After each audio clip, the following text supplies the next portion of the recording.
Andre, thanks for taking time out for us today. I know this is a busy time for you, right? Definitely. Now, crop over has so many stories and so many nuances around it. But let's talk about the origins of crop over. How did the festival begin? Well, crop over itself would have been an early festival back in the 18th century. Celebration that the planters and the enslaved Africans had together. Some people say that the planters gave them a day off, a day off, a week off to do what they wanted to do. But I suppose it was deeper than that. It was more about celebrating their culture and heritage. And that would have continued right up into about the early 1900s.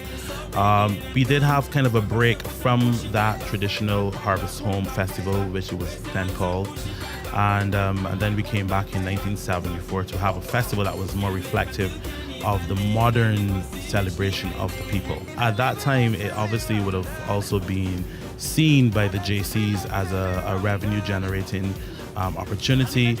And so that's what they kind of did up until that point in time. In the 1980s, the National Culture Foundation was formed, and it became more about the people and expression of culture, more Afrocentric in its celebration, and more reflective of the masses of people who they were celebrating.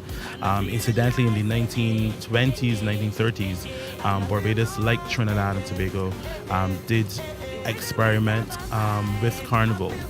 We actually had something called a Carnival, and it was celebrated by a small group in the community.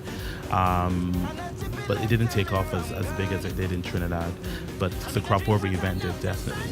And so now today it's the sweetest summer festival. It's the sweetest summer festival, and we celebrate it as we celebrate the end of the sugar harvest.